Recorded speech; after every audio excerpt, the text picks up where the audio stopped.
नमस्कार दोस्तों, आपका स्वागत है। मैं आपके समक्ष मुन्ना कुमार आप लोगों का स्वागत करता हूं। तो आज का वीडियो सबसे इम्पोर्टेंट होने वाला है। क्या है इम्पोर्टेंट भाई? तो इम्पोर्टेंट में ये है कि भाई एनसीईआरटी जो आप लोग पढ़ते हैं, एनसीईआरटी का बुक, ठीक है। ये देखिए, मैं आपको दिखा रहा हूँ। ये 7 क्लास का बुक है और ये 7 क्लास का बुक है आपको। और मैं इस वीडियो के माध्यम से आपके जो हमारी शासन व्यवस्था है यहाँ, यानी कहने का मतलब कि हमारी शासन व्यवस्था है जो आपके एग्ज़ाम में पूछे जाते हैं। एग्ज़ाम में कौन से एग्ज़ाम है भाई? जो यूपीएससी का एग्ज़ाम देते हैं, बीपीएससी का एग्ज़ाम देते हैं, उसमें मेंस में आपके क्वेश्चन देखने को मिलते हैं। मेंस तथा आपके जो पीटी होते हैं उनमें आपके क्वेश्चन देखने को मिलते हैं। किस तरीके से मिलते हैं? आप लोगों को कहा गया होगा कि जब भी आप तैयारी करते हैं तो एनसीईआरटी बुक ज़रूर पढ़ें।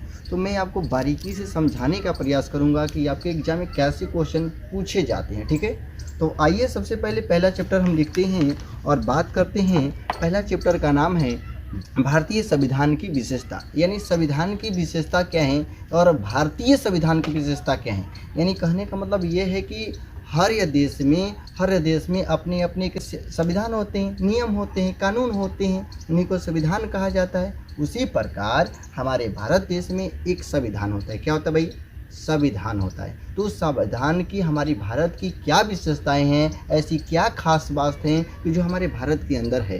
यहाँ पर आप देखेंगे कि कोई भी धर्म हो, या हिंदू हो या सिख हो या मुस्लिम हो या ईसाई हो, सभी यहाँ पर भाई भाई मिलकर रहते हैं। तो कौन क्या चीज़ें हैं जो इसको इम्पोर्टेंट बनाती हैं, हमारे भारत को इम्पोर्टेंट बनाती हैं। तो संविधान को हम पूरे विशेष रूप से पढ़ेंगे। सबसे पहले हम बात करेंगे, ठीक है। लिखा है भारतीय, ठीक, संविधान, भारतीय संविधान की विशेषताएं।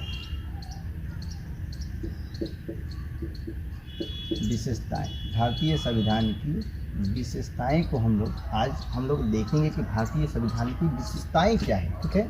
और कैसी आपके एग्जाम में क्वेश्चन पूछे जाते हैं उनको आप देखने का प्रयास कीजिएगा और समझाने का मैं प्रयास करता हूं, ठीक है। तो ये आपका जो संविधान होता है, यहाँ पर लिखा गया है कि इसमें निजता जो होता है, निजता का अधिकार सबसे महत्वपूर्ण बनाया गया है। इसमें मौलिक अधिकार उसमें महत्वपूर्ण बताया गया है। निजता की विशेषताएं हैं, इसके चलते संविधान को कभी कभी हम लोग निंदा भी करते हैं और कभी कभी प्रशंसा भी करते हैं। निंदा का मतलब क्या होता है? कभी कभी हम लोग संविधान को बोलते हैं कि ये जो नियम कानून है सब बेकार है। नियम कानून है जो सब क्या है? बेकार है। कभी कभी हम प्रशंसा करते हैं, कभी आपका काम हो जाता है नियम के चलते, कानून के चलते, तो आप उनको संविधान को प्रशंसा भी करते हैं कि भाई संविधान में लिखा हुआ है। तो दोनों तरीके के हमको देखने को मिलता है। उसी प्रकार हम बात करेंगे कि हर देश में अपनी अपनी एक संविधान होती है। उसी प्रकार हमारे भारत देश में भी एक अपनी संविधान है, ठीक है। तो हम जानते हैं कि भारतीय संविधान की प्रमुख विशेषताएं क्या क्या है, ठीक है।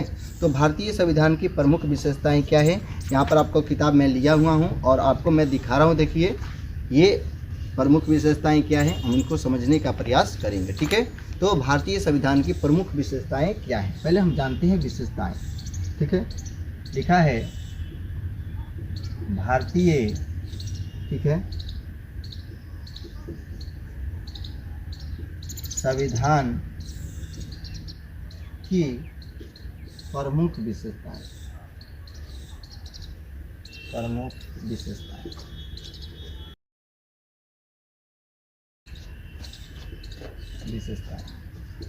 ठीक है। प्रमुख विशेषताएं को जानते हैं। पहला विशेषता क्या है भैया? ये लोकतंत्र है। कौन सा है? लोकतंत्र। कौन से तंत्र? लोकतंत्र। दूसरा क्या है भैया? दूसरा है आपका संघ। क्या है? संघ। तीसरा क्या है? मूल अधिकार। मूल अधिकार, मूल अधिकार। चौथा क्या है? चौथा है आपका नीति निर्देशक तत्व।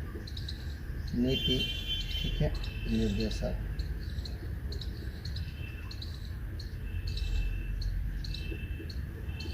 तत्व, नीति निर्देशक तत्व। पांचवा क्या है? पांचवा है आपका धर्म,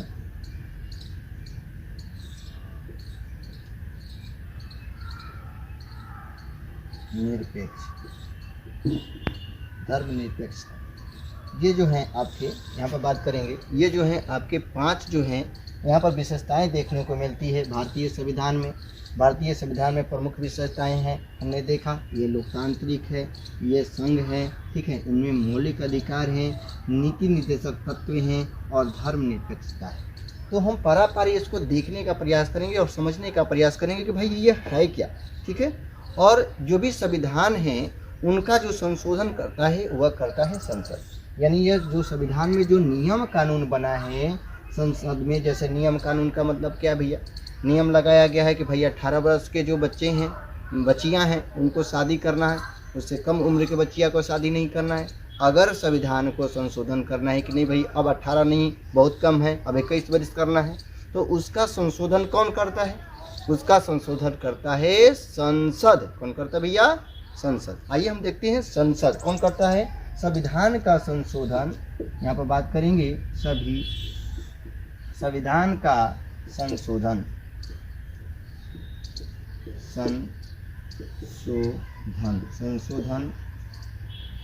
कौन करता है? कौन करता है? तो ये करता है संसद। कौन करता है भैया? संसद करता है। कौन करता है? संसद। अब संसद क्या है, इन टॉपिक को भी देखेंगे और साथ में समझने का प्रयास करेंगे, ठीक है। कौन करता है? संसद करता है। यहाँ तक भाई कोई दिक्कत है, कोई समस्या है? अब बात करते हैं कि हमारे सबसे पहले बात करेंगे, इस टॉपिक को देखेंगे कि भाई लोकतांत्रिक क्या है, ठीक है। भारतीय संविधान की विशेषताएं को देखा हमने, पहले विशेषताएं को देखा कि भाई लोकतांत्रिक है, संघ है और यहाँ पर मूल अधिकार दिया गया है संविधान में, नीति निर्देशक तत्व दिया गया है और ये जो संविधान है इसमें धर्मनिरपेक्षता की बातें की गई है। किसकी बातें की गई है? धर्मनिरपेक्षता की। तो ये धर्मनिरपेक्षता क्या है, हम इनको सबको पारापारी समझने का प्रयास करेंगे। अगर आपको अच्छा लगता है तो आप ज़रूर मुझे कमेंट करें मेरे दोस्त कि आपको कैसा लग रहा है, ठीक है। तो हम लोग बात करते हैं, सबसे पहले आइए हम लोग देखते हैं कि लोकतांत्रिक क्या है। लोकतांत्रिक का मतलब क्या होता है, यानी कहने का मतलब है कि सबसे प्रमुख विशेषता है यहाँ पर लोकतांत्रिक। क्या है? लोकतांत्रिक विशेषता क्या भैया, कि यहाँ पर लोगों द्वारा ही लोगों पर जो शासन किया जाता है इसे लोकतांत्रिक बोला जाता है, ठीक है। और यहाँ पर जो है, यहाँ पर किताब में लिखा हुआ है, यहाँ पर हम बात करेंगे, किताब में लिखा हुआ है कि सबसे प्रमुख विशेषताएं लोकतांत्रिक शासन है। और यहाँ पर कि जो भी आपकी लोकतांत्रिक है और यहाँ पर सबसे ज़्यादा पावर जो होती है वह जनता के पास होती है। किसके पास होती है? जनता। जनता का मतलब कि आम लोग के पास होती है। जनता का मतलब होता है कि जो व्यक्ति, जनता जो चाहेगी वैसी सरकार बनेगी। अगर जनता चाहे कि भैया मोदी की सरकार के जगह पर कांग्रेस की सरकार बननी चाहिए, तो जनता वोट देगी भैया कि हमें कांग्रेस को जिताना है, तो कांग्रेस जीतेगी। यानी जनता किसी पार्टी को जिता भी सकती है और जनता किसी पार्टी को गिरा भी सकती है। यहाँ तक बात क्लियर हुई। तो यहाँ लोकतांत्रिक का मतलब क्या है? लोगों के पास। लोकतांत्रिक का मतलब होता है कि लोगों द्वारा लोगों पर किया गया शासन लोकतांत्रिक कहलाता है। और भारत में ऐसे ही देखने को मिलता है। बात समझ में आ रही है? बात समझ में आ रही है ना? ठीक है, चलते हैं। तो यहाँ पर लोगों द्वारा शासन किया जाता है और सबसे ज़्यादा शक्ति जो होता है वह जनता के पास होता है। और यहाँ पर मतदान के माध्यम से हम किसी पार्टी को, हमने बताया, किसी चुनाव को जिता सकते हैं और किसी चुनाव को हरा भी सकते हैं। यहाँ तक कोई ठीक है। अब हम बात करते हैं भाई संघ क्या है। संघ का मतलब होता है राज्यों का संघ। जैसे आप समझे होंगे, आप समझते होंगे, जैसे अमेरिका का संविधान है, वहाँ पर दोहरी नागरिकता है। कैसी नागरिकता है? दोहरी। लेकिन हमारे भारत में एकल नागरिकता देखने को मिलेगी। क्वेश्चन एग्जाम में पूछे जाएंगे कि भाई भारत कैसी नागरिकता है, तो भारत की एकल नागरिकता है। यानी हम बात करेंगे राज्यों के, तो राज्यों में अभी वर्तमान में 28 राज्य और 8 केंद्र शासित प्रदेश हैं, ठीक है। और इसका जो है एक संघ होता है, यूनियन होता है, एकता होता है। संघ का मतलब होता है यूनियन, यानी एकता होता है और संघ में जुड़कर हमारा जो देश है विकासित करता है। ये हमें राज्य बटा हुआ नहीं है और कि हम अलग अलग हैं। लेकिन यहाँ पर शासन जो होती है, सरकार जो होते हैं, दो तरीके होते हैं। एक केंद्र सरकार चलाता है और एक राज्य सरकार चलाता है। वो भी हम आगे टॉपिक में देखेंगे। तो ये आपको समझ में आ गया होगा। अब बात करते हैं मूल अधिकार की। भाई संविधान में मूल अधिकार दिया गया है और हम बात करें कि कुल भाग जो है संविधान में, कुल संविधान में भाग आपके 22 हैं और 22 भाग में से हमारे जो तीसरा जो भाग है वह मूल अधिकार बताया गया है। क्या बताया गया है?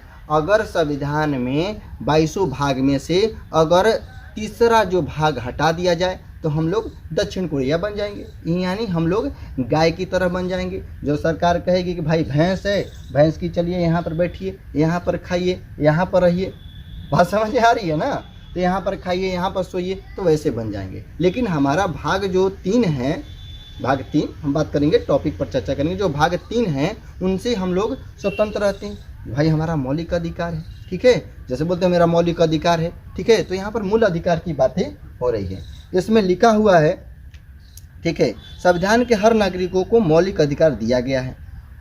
संविधान के हर व्यक्ति को, ये नहीं कि भाई आप धनी हैं, हर व्यक्ति को समान अधिकार दिया गया है, हर व्यक्ति को। अब तो बोलेंगे सर ठीक है, समान अधिकार दिया गया है, ठीक है, हर व्यक्ति को एक मौलिक अधिकार दिया गया है, वह मंत्री हो या वह आम नागरिक हो, सबका अधिकार एक है। यहाँ तक बात क्लियर है। अब बात करते हैं कि अधिकार के साथ कर्तव्य भी जुड़ा है। अब भाई अधिकार है तो कर्तव्य जुड़ा होगा, जैसे नीति निर्देशक तत्व में, ठीक है। तो नीति निर्देशक तत्व में कर्तव्य का मतलब होता है कि भाई आपके पास अधिकार है तो आप तो गलती तो नहीं करेंगे ना, आपका भी कर्तव्य बनता है कि हम किसी को अच्छे तरीके से रखें, अपने समाज को सुधार कर रखें। ये कर्तव्य है कि नहीं है? यहाँ पर लिखा है, कहता है कि लोग जब कर्तव्य भूल जाते हैं, लोग जो है कर्तव्य है कि भैया मुझे पढ़ाना है, अच्छे तरीके से शिक्षा देनी है, आपके पास पहुँचाना है, लेकिन हमने क्या किया? कर्तव्य भूल गए। हमने क्या किया भाई? कर्तव्य क्या किया? भूल गए। जब हम कर्तव्य भूल जाएंगे तो हम कर्तव्य भूलने के बाद हमारे अंदर गड़बड़ी पैदा हो जाती है। जैसे एग्जाम्पल हम समझाते हैं। कर्तव्य है कि भैया आप बैंक में जाइएगा तो आपको खाता फ्री में खोलना है, लेकिन हमारे गांव के आसपास में आप देखिएगा तो जाइएगा तो भैया खाता खोलना है, 200 रुपया दीजिए तब खाता खुलेगा भैया। अब बताइए, यहाँ पर तो कर्तव्य भूल गए। तो ये गड़बड़ी जो होती है, कर्तव्य जब अपना भूल जाते हैं तो गड़बड़ी पैदा होती है। और संविधान में भी ऐसा है, जब आपके मौलिक अधिकार दिए गए, सब कुछ बताए गए हैं, और इसी तरीके से भ्रष्टाचार बढ़ता जाता है। बात समझ में आ रही है? तो कर्तव्य जो है भूल जाते हैं, ठीक है। आगे बात करते हैं। अब बात करते हैं कि जो ये कर्तव्य भूल जाते हैं तो भाई इसको कर्तव्य को कैसे चलाया जाता है। तो हम लोग बात करेंगे कि सरकार के 3 अंग होते हैं। सरकार के कितने अंग? 3 अंग। कोई दिक्कत? सरकार के कितने अंग? 3 अंग होते हैं। आइए हम बात करते हैं, इसको बिठा देते हैं, आप लिखना चाहेंगे तो लिख सकते हैं, और उसके बाद हम बताएंगे कि धर्मनिरपेक्षता क्या होती है, इसको हम बिठाने का प्रयास करते हैं, ठीक है। सरकार के 3 अंग होते हैं, हम उनको लिखते हैं और आपको पारा पारी समझाने का प्रयास करते हैं, ठीक है। कोई समस्या? आगे बढ़ेंगे हम। यहाँ पर बात करेंगे सरकार।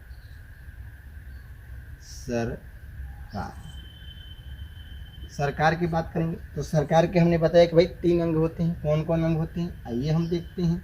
सरकार के पहले अंग होते हैं जिसका नाम है विधायिका।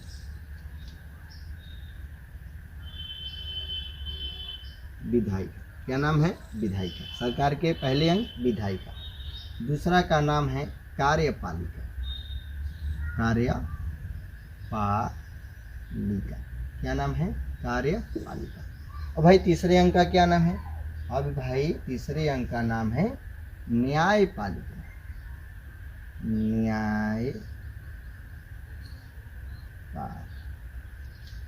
न्यायालय बोलते हैं, ठीक है, न्यायालय। क्या बोलते हैं? न्यायालय, ठीक है।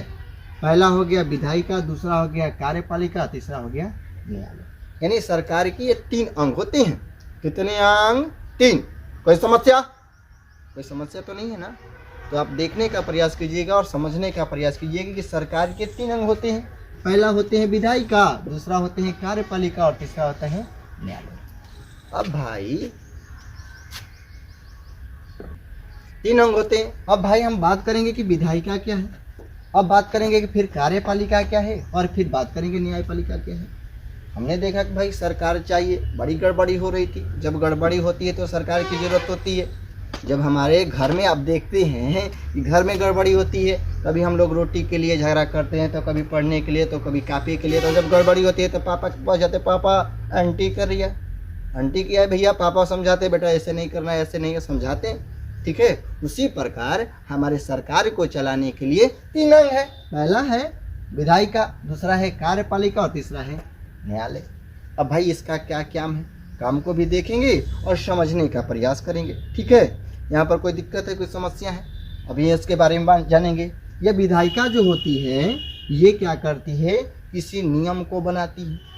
कोई भी नियम बनाया कि भैया नियम बनाती है कौन, विधायिका, और जो नियम बना उसको को कार्य करवाता है जिसका नाम है कार्यपालिका, जो कार्य करेगा।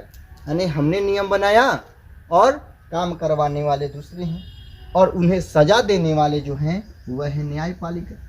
अब भैया सर बोलेंगे सर हमको समझ में नहीं आया, फिर से समझाइए। हम फिर से समझाने का प्रयास करेंगे, रिपीट करने का प्रयास करें, आप सुनने का प्रयास कीजिए, कोई दिक्कत। विधायिका का मतलब क्या होता है, विधायिका का मतलब ये होता है कि यहाँ पर कोई नियम बनाता है, कोई सरकार ने नियम बनाया, जैसे मैंने सरकार ने नियम बनाया कि भैया 18 बरस से जो बच्चियाँ हैं और 21 बरस के उम्र के जो बच्चे हैं, ठीक है, इनको नियम बना दिया कि भैया शादी करना, अगर इससे कम लड़के की शादी होती है तो आपको सज़ा दी जाएगी। तो अब तो विधायिका में जो आते हैं, विधायिका में आते हैं राज्यसभा और लोकसभा। कौन आते हैं, लोकसभा, लोकसभा ये आते हैं, राज्य और लोक आते हैं। इनको भी हम बात करेंगे क्या है, ये सारी चीज़ें इनको देखने का प्रयास करेंगे। ठीक है, तो यहाँ पर 18 वर्ष ये नियम बना दिया भैया कि अब नियम बना है कि 18 वर्ष से कम उम्र की बेटी और 21 वर्ष के कम उम्र की जो बच्चे हैं उनसे कम उम्र के शादी नहीं करना है। लेकिन यहाँ पर समाज में देखिएगा जो गरीब है, जो पिछड़ेपन जातियाँ हैं, वहाँ पर देखिएगा तो भैया 20 वर्ष के हुआ है लड़का और 17 वर्ष की लड़की हुई है, 16 वर्ष की लड़की हुई है, शादी हो जा रही है।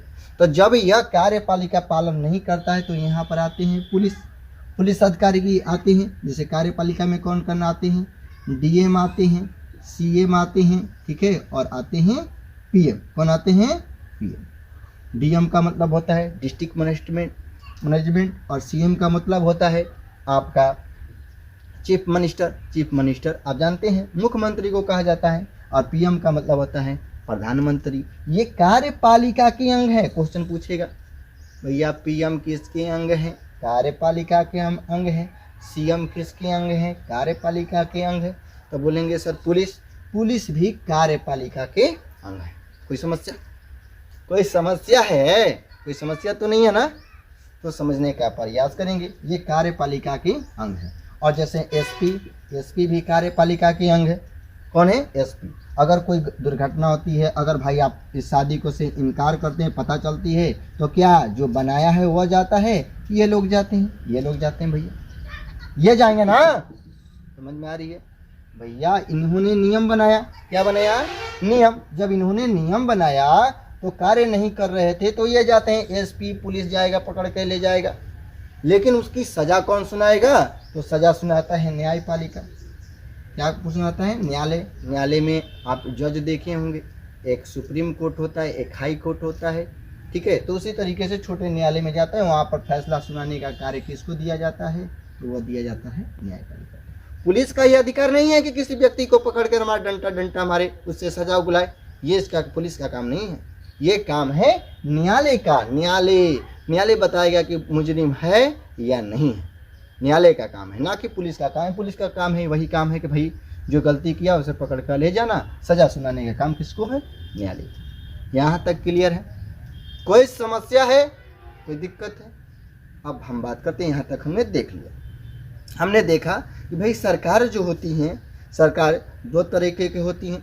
हमने बताया, पहले ही बताया कि एक केंद्र चलाता है, एक राज्य सरकार होती है। एक केंद्र सरकार होता है, एक राज्य सरकार होता है। जैसे आप लोग पढ़े होंगे या सुने होंगे, भैया हम केंद्र सरकार के शासक हैं। कहाँ के शासक भैया, केंद्र सरकार के। बोलता है कि हम बिहार पुलिस है, हम यूपी पुलिस है, यानी हम यूपी जो राज्य है हम उनके सरकार के हम एक हैं। लेकिन केंद्र सरकार पर नहीं, पूरे राज्य का, मैंने पूरे राज्य का मतलब नहीं समझ में आ रही है। यानी कोई राज्य में जाइए तो भाई केंद्र का आदमी है, बात समझ में आ रही है? तो 2 तरीके के हमें शासन देखने को मिलता है। कोई समस्या? हमने बताया अभी वर्तमान में कितने राज्य हैं, 28 राज्य हैं। केंद्र शासित प्रदेश कितने? 8 हैं। यहाँ तक क्लियर हुआ? क्लियर हुआ? क्लियर हुआ? कमेंट देखते जा रहे हैं। हाँ सोनू जी, बहुत सुंदर, बहुत सुंदर। ठीक है, तो कमेंट हमने देखा, बहुत सुंदर, बहुत सुंदर, बहुत सुंदर, शाबाश शाबाश। ठीक है, यहाँ पर केंद्र सरकार के क्षेत्र में राष्ट्रीय महत्व का विषय रखा गया है। केंद्र सरकार में राष्ट्रीय महत्व को रखा गया। किस महत्व को? राष्ट्रीय, जैसे विदेशी संबंध स्थापित करना हो, रेलवे हो, डाकघर हो, यह सब आते हैं केंद्र सरकार के अंदर आते हैं। और उसके बाद हम बात करेंगे, इसी के लिए, इनके उल्लेख के लिए सूची बनाई गई है। क्या बनाई गई है? सूची। आप लोग पढ़े होंगे, कभी कभी आप देखे होंगे जब आप एग्जाम देते हैं, जैसे संघ सूची क्या है, राज्य सूची क्या है, समवर्ती सूची क्या है। तो सूची को हम लोग समझने का प्रयास करते हैं कि सूची क्या है। आइए इसको बिठा दें। आप स्क्रीनशॉट लेना चाहते हैं तो ले सकते हैं मेरे दोस्त, ले लीजिए। ठीक है, यहाँ पर बात करते हैं।